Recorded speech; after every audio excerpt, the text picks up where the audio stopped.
જય શ્રી કૃષ્ણ મિત્રો, આજે આપણે વાત કરીશું કે મા બાપ માટે બે સંતાન ક્યારેય પણ એક સરખા હોતા જ નથી। તો વિડીયોને પૂરો જુઓ અને વિડીયો ગમે તો લાઈક કરી ચેનલને સબસ્ક્રાઇબ કરજો।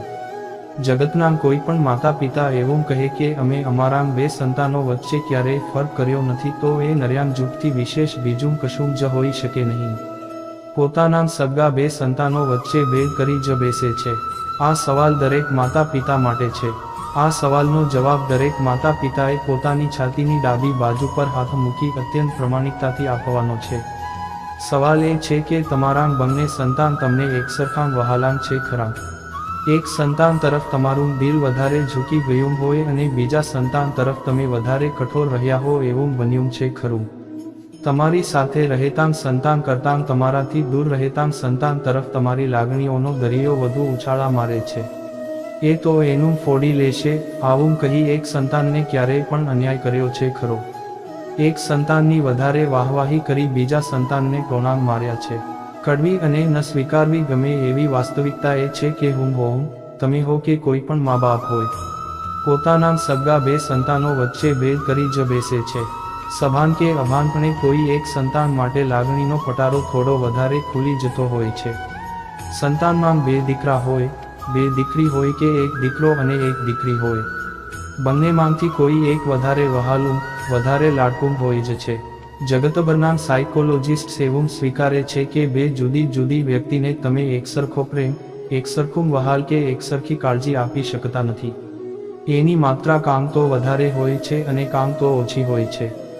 આવું જ મા બાપના કિસ્સામાં પણ લાગુ પડે છે। એટલે જગતના કોઈ પણ માતા પિતા એવું કહે કે અમે અમારા બે સંતાનો વચ્ચે ક્યારેય ફરક કર્યો નથી તો એ નર્યાન જુગથી વિશેષ બીજું કશું જ હોઈ શકે નહીં।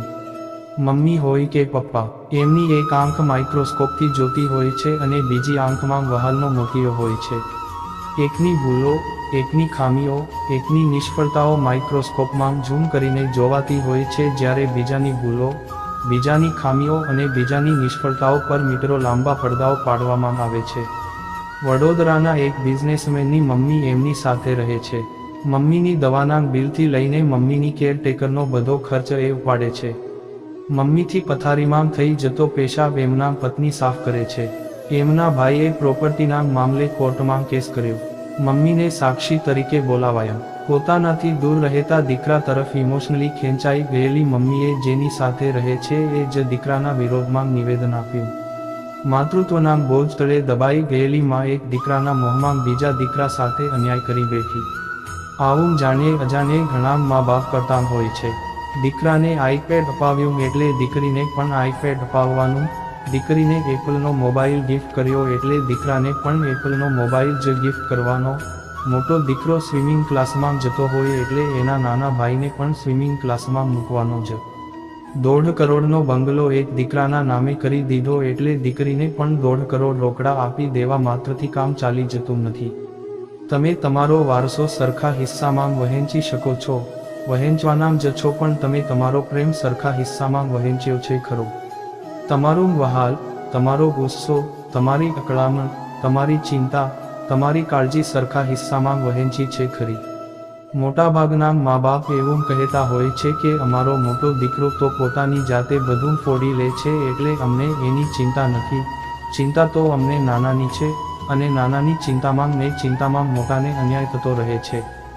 જ્યાં ચિંતા હોય છે ત્યાં બે કોળિયા વધારે મુકાઈ જતા હોય છે, પણ એની સાથે સાથે જેનો મોઢામાં એક કોળિયો ઓછો મુકાઈ રહ્યો છે એની અપેક્ષાઓ, એની ઈચ્છાઓ નજરઅંદાજ થઈ જતી હોય છે। જે મા બાપ એવો દાવો કરે છે કે અમે અમારા સંતાનો વચ્ચે ક્યારેય કોઈ ફરક રાખ્યો નથી એ દરેક મા બાપે આ સવાલનો જવાબ આપવો જોઈએ। ધારો કે વિદેશ જવાનું આવે અને તમારી પાસે એક જ જણ માટે રિસોર્સિસ હોય તો તમે બેમાંથી ક્યાં સંતાનની પસંદગી કરો અને શા માટે? તમારું સંતાન નબળું છે કે સબળું એ તમે કેવી રીતે નક્કી કરો છો? બંનેને પૂરતા રિસોર્સિસ આપો છો ખરા? અહીં સવાલ માનીતા કે અણમાનીતા સંતાનનો નથી। અહીં સવાલ માનીતા અને થોડા વધારે માનીતા સંતાનનો છે। દરેક પિતાની આંખમાં એક ધૃતરાષ્ટ્ર વસતો હોય છે અને દરેક માતાની આંખમાં એક ગાંધારી પણ વસતી હોય છે। આ ધૃતરાષ્ટ્ર અને ગાંધારીને એવા કોઈ સંજયની જરૂર પડતી નથી જે એમને મામકા અને પાંડવા વચ્ચેનો ભેદ બતાવે। કારણ કે આ ધૃતરાષ્ટ્ર અને ગાંધારીને તો મામકા અને મામકા વચ્ચેનો ભેદ પણ દેખાતો હોય છે. દરેક મા બાપ છાતીની ડાબી બાજુએ હાથ મૂકીને વિચારે કે તમે તમારા દીકરા કે દીકરીને એટલી સ્વતંત્રતા આપી છે કે એ જે અનુભવી રહ્યા છે એ સાચું કહી શકે. તમે એના સત્યને સ્વીકારી શકો એટલા દિલદાર છો. એક વાત ખાસ ધ્યાનમાં રાખજો કે જ્યારે તમારો દીકરો તમને મજાકમાં એવું કહેતો હોય છે કે તમને તો ભાઈ જ વધારે વહાલો છે, ત્યારે એ બિલકુલ મજાક નથી કરી રહ્યો હોતો. તમારો ભેદભાવ તમારા સંતાનો માટે સહ્ય નથી જ હોતો. ક્યારેક ને ક્યારેક બેમાંથી એક સંતાનની આંખમાં ન્યાયાધીશ આવીને વસી જ જતો હોય છે અને બેઉ ત્રાજવા અસમાન છે એવું એને દેખાઈ પણ જતું હોય છે. ભલે એ રિએક્ટ ના કરે, કશું બોલે જ નહીં, પણ આખી જિંદગી ભેદભાવના દર્દને સાથે લઈને જીવતો રહે છે.